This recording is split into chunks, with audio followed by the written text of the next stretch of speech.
предвид дека сајбер безбедноста е една од глобално најактуелните теми, истата ќе ја продолжиме и со следниот разговор на кој фокусот го ставаме во едукацијата и системската подготовка на кадри кои што ќе бидат вклучени во целиот процес на сајбер заштита. Токму тоа изминатиот период го прави Институтот за сајбер безбедност и дигитална форензика на Воената академија. На оваа тема разговараме со професорот Митко Богдановски, кој што го имаме на Skype, ќе ви кажеме и зошто. Професоре, добро утро и благодарам за позитивниот одговор за разговор во утринската програма. Пред да започнеме се што сакаме да ве прашаме, ќе кажеме дека сте во Црна Гора, дотолку повеќе сум благодарна што целата агенда одвојувате простор и за нас. Таму се случува конференција на која што во фокусот е темата сајбер заштита на Западен Балкан. Во моментов, меѓу другото, паралелно имаме самити за вештачка интелигенција во Париз и таму целта е како да се заштитиме и правилно да ракуваме во интернет просторот. Да, благодарам за поканата, се надевам дека ме слушате. Да ве слушаме одлично. Одлично. Да, точно во Црна Гора моментално се одржува НАТО активност која што е поврзана генерално со безбедносните закани, меѓутоа клучен акцент е ставен и на сајбер безбедноста и дискусии и за Западен Балкан, Југоисточна Европа, меѓутоа и пошироко. Генерално, значи, мојата тема на која што јас треба да говорам е баш предизвиците во Западен Балкан и генерално до каде сме со одговор на овие предизвици. Може да во одговор на овие предизвици. Ние како држава. Па генерално, ако направиме споредба со Западен Балкан, да не се споредуваме со напредните држави, во глобала мислам дека сме некаде на исто ниво, иако индексите покажуваат малку поразлични вредности, меѓутоа треба да земеме во предвид дека во моментот во Македонија се паралелно се водат неколку активности за подобрување на одговорот на сајбер безбедноста. Пред се, значи, се работеше на стратегијата, при индексирањето не е земена во предвид дека веќе ја имаме. Се работи на дефинирање на критична инфраструктура и се работи на законот за критична инфраструктура, законот за одговор на безбедносни закани и така на. Тоа се клучни документи кои што мора да се донесат и кои што влијаат многу на тоа каде сме индексирани во однос на безбедноста. Генерално, ако направиме некоја споредба, оно што според индексирањето може да се каже дека Србија моментално се уште е водечка, но тука треба да потенцирам дека Албанија во последниот период од регионот значителен напредок има. Пред се тоа се должи на големите напади кои што ги има од странски државни актери и големите инвестиции кои што ги има директно и од нивните стратешки партнери. Ќе кажам, значи, повторно дека и ние одиме во права насока со односење на тие стратешки документи. Сметам дека значително ќе се подобри и нашето индексирање, но тоа не значи дека тука треба да завршиме. Напротив, тоа се документи кои што ќе ни дадат насока каде треба понатаму да продолжиме за да ги зајакнеме капацитетите во сите сфери.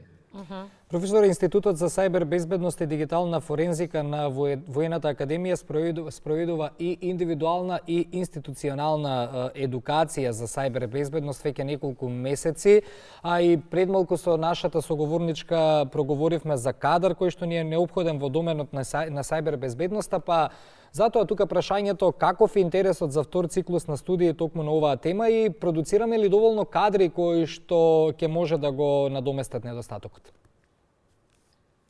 Да, институтот е основан официјално пред неколку месеци, меѓутоа ние на Воената академија веќе неколку години спроведуваме програма на мастер студии за сајбер безбедност. Ние сме први, мислам, во регионот кој што започнавме со вакви студии и има голем интерес. Значи, огромен интересот за овие студии од различни институции доаѓаат. Покрај тоа, нели, што има интерес за оваа програма, која што за разлика од другите институции кои што нудат слични програми, тука имаат можност да добијат на крај сертификати од светски познати институции кои што сертифицираат сајбер експерти, значи во рамки на самите студии. Но покрај тоа ние веќе со, можам да кажам, повеќе од една декада во целиот регион на Југоисточна Европа спроведуваме обуки во контекст на зголемување на капацитетите за сајбер безбедност, технички, не технички, секаков аспект. И мислам дека како институција можеби најмногу сме понудиле во целиот регион, дури и пошироко, нели. Сега, дали ги задоволуваме капацитетите, дали со она што нели ние го работиме, не само ние, туку и другите институции, генерално повеќе од јасно е на сите дека има недостаток на вакви експерти, не тука, не, значи и во западниот свет, таму каде што можат многу повеќе да ги платат, има недостаток. На нас останува да нели дополнително едуцираме кадар и да се надеваме дека младиот свет, оние кои што треба всушност да го заштитат сајбер просторот во иднина, ќе дојдат на овие студии, не само на Воената академија, туку и сите оние кои што нудат слични студии и да ги зановуваме тие кадри кои што дефинитивно заминуваат. Знаеме дека заминуваат дел од јавните институции во приватниот сектор, што и не е голем проблем, затоа што ако има било каков проблем во државата, тие повторно може да се ангажираат, меѓутоа голем дел заминуваат и надвор од државата. Значи мораме постојано да работиме, постојано да едуцираме и постојано да, значи не е само едукацијата, туку и обуката која што треба да е константна, затоа што зборуваме за одредени активности во сајбер просторот и предизвици што се менуваат. Значи постојано треба да се врши со нив до едукација. Во контекст на едукацијата многу често ги споменувавме и младите и колку тие треба да знаат што прават со еден клик во интернет просторот. Би сакала сосема накусо да ни кажете нешто за МК SafeNet целиот проект. Пред малку и Лилјана спомена и таа ќе биде инволвирана во ова, инволвиране и вашиот институт и вашите експерти. Од кога децата и како би се обучувале, какви знаења би стекнувале и од кого се? Да, одлично прашање. Слушав, ја следев Лилјана, мислам даде одличен одговор, само ќе потврдам дека моментално со поддршка од Европска унија и со поддршка од Министерството за дигитална трансформација се работи на проект кој што е поврзан со МК SafeNet, а кој што всушност е насочен на заштита на децата од разни злонамерни активности на интернет. Одличен проект, ние сме една од ретките држави кои што го нема ваквиот центар, а е од големо значење за државата. Благодарност до Министерството за дигитална трансформација и до владата која што го поддржа овој проект, без нивна поддршка нормално дека не би се одвивал, не би се работел на овој проект, и сметам дека овој проект значително ќе допринесе за едукација на децата, едукација на родителите и нормално едукација на професорите, затоа што тие се тие кои што треба после, нели, врз на тоа како ќе бидат едуцирани, да знаат како да пренесат за различните предизвици во сајбер простор на нашите деца.